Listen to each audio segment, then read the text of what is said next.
Sugar Daddy itu ayahku. Karya Ardiansyah dibacakan langsung oleh penulisnya. Jangan lupa subscribe dan nyalakan lonceng notifikasinya ya. Namaku Adele. Kini aku berusia 25 tahun. Aku anak perempuan sematawayang dan memiliki 3 orang adik laki-laki. Aku juga memiliki orang tua yang menjadi kebanggaanku. Ayahku adalah lelaki yang bertanggung jawab dan juga merupakan sosok lelaki yang cukup tampan. Walau usianya tidak muda lagi, tapi dia masih menjadi idola banyak wanita. Aku merupakan anak yang sangat dimanja oleh orang tuaku. Karena terlalu sayangnya mereka, sehingga ayah selalu menjemput dan mengantarku sekolah.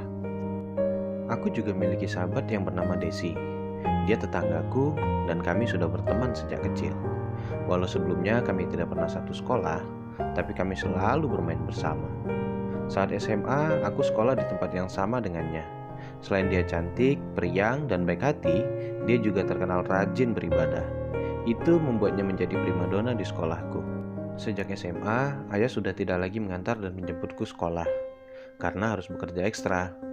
Walau sedikit kesal, tapi aku mencoba untuk memahaminya. Aku sadar, memiliki 4 anak itu butuh biaya yang cukup banyak. Aku yang kini duduk di kelas 3 SMA, memiliki banyak sekali tugas dari guru untuk persiapan kelulusan. Aku selalu minta Andri untuk membantuku. Selain juara kelas, dia juga teman sekelasku. Andri yang harus membantu orang tuanya mengajakku untuk mengerjakan tugas di rumahnya. Setelah selesai mengerjakan tugas, Andri mengantarku pulang dengan sepeda motornya. Kami pun berbincang-bincang selama perjalanan. Saat di persimpangan, melintas mobil di hadapanku. Aku terkejut dan terdiam, melihat lelaki yang kukenal bersama seorang wanita yang duduk di sampingnya. Lelaki itu adalah Doni, pacarku. Aku tidak melihat dengan jelas siapa wanita yang bersamanya, karena kejadian itu berlalu sangat cepat. Andri bertanya, "Kenapa kamu diam, Del?" "Gak apa-apa," jawabku. Kami pun melanjutkan perjalanan. Aku tidak bertanya apapun kepada Doni soal kejadian itu, karena aku percaya Doni tidak mungkin menduakanku. Beberapa hari setelah itu, di sekolah beredar kabar tentang Desi yang sering keluar larut malam bersama seorang lelaki. Itu membuatku sangat terkejut, tapi aku tidak medulikannya, karena Desi yang kukenal selama ini adalah anak yang baik. Karena isu itu terus diperbincangkan, aku pun menanyakannya. "Des, apa benar berita itu?" tanyaku. "Kamu percaya, Del?" ucap Desi. "Enggak sih, tapi kok kamu gak bantah mereka, Des?" tanyaku lagi. Desi menghela nafas dan menjawab, "Apakah dengan aku membantah ucapan mereka, mereka akan percaya? Jadi biarin aja mereka mau bilang apa. Toh lama-kelamaan beritanya juga hilang sendiri." Kami pun kembali melanjutkan perbincangan kami.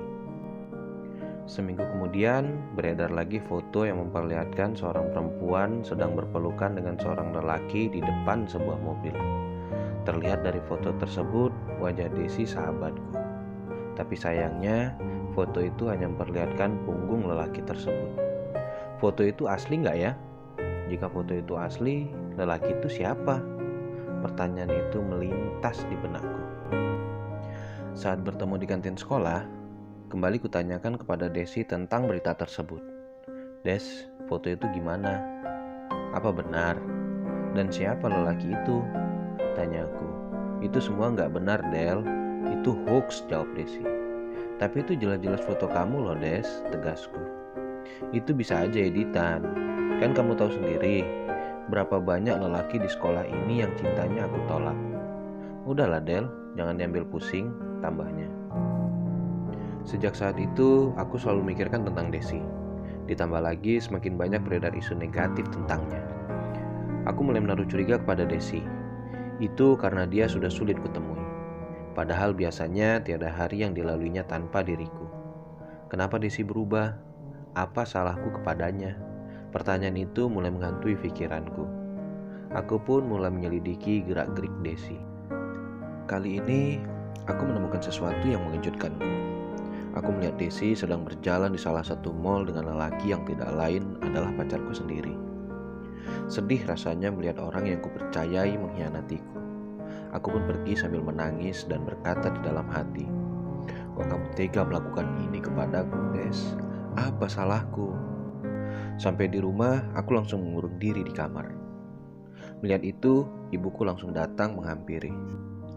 Ibuku adalah sosok orang tua yang berpikiran maju. Dia tidak melarangku berpacaran asal mengikuti aturannya. Ibuku mengetuk pintu dan bertanya, "Tok tok tok, Del, kamu kenapa?" "Gak apa-apa bu," teriakku. "Kamu buka pintunya dulu dan biarkan ibu masuk," pinta ibuku. Setelah aku buka pintu, ibu masuk dan duduk di sebelahku. "Kamu kenapa? Coba ceritakan sama ibu," ucap ibuku. Sambil menangis, "Desi bu, aku lihat dia jalan sama Doni," ucapku. Aku dan Doni baru 3 bulan menjalin cinta. Dia teman SMP-ku. Kami masih tetap berkomunikasi walau sudah tidak satu sekolah. "Doni cowok baru kamu?" tanya ibu. "Iya bu," sahutku. Sambil menenangkanku, ibu mengatakan, "Ya sudah, jangan nangis lagi. Coba kamu tanyakan dulu kepada Desi. Jangan langsung menuduh." "Iya bu," jawabku. Setelah merasa sedikit tenang, aku menelpon Desi untuk menanyakan kebenarannya. "Des, lagi di mana?" "Lagi di rumah." "Ada apa Del?" tanya Desi. "Aku cuma mau tanya sesuatu sama kamu," ucapku. "Mau tanya apa Del?" tanya Desi. "Kemarin aku melihat kamu jalan di mall dengan Doni. Ada hubungan apa kamu dengan Doni?" tanyaku. "Oh, masalah itu." "Ya, itu aku," ucap Desi. "Memang kamu kenal dengan Doni?" tambahnya. Mendengar pertanyaannya itu, aku langsung teringat bahwa aku memang belum mengenalkan Desi dengan Doni. Karena kesibukanku mempersiapkan ujian nasional, sehingga aku tak memiliki waktu untuk itu. "Ya, aku kenal. Dia pacar baruku," ucapku. "Maaf Del, aku tak tahu," ungkapnya. "Gak apa-apa kok Des, lagian aku juga salah tak mengenalkan Doni padamu," ucapku. "Lalu sejauh mana hubunganmu dengan Doni?" tanyaku. "Aku sama Doni baru jadian 1 bulan. Sekali lagi maaf ya Del," ucapnya. "Gak apa-apa kok Des, lagian aku jadi tahu sifat asli Doni," jawabku. Kini aku tak lagi berhubungan dengan Doni. Itu semua demi menjaga persahabatanku. Setiap hari aku selalu belajar hingga larut malam. Namun saat itu aku mendengar suara ayahku yang sedang menelpon seseorang di ruang tamu. Padahal sebelumnya ayah tidak pernah teleponan hingga larut malam. Aku tidak mendengar dengan jelas percakapan mereka. Aku hanya mendengar ayah mengatakan, "Kamu jangan bahas itu dulu sekarang. Nanti kita bicarakan. Ingat, istriku jangan sampai tahu." Lalu ayah menutup telepon dan menuju ke kamarnya. Beberapa hari kemudian, isu tentang Desi kembali terdengar. Tapi kali ini lebih mengejutkanku. Menurut isu yang beredar, ada seseorang dari sekolahku yang melihat Desi memasuki hotel dengan seorang sugar daddy. Apa benar pergaulan Desi sudah sejauh itu, pikirku.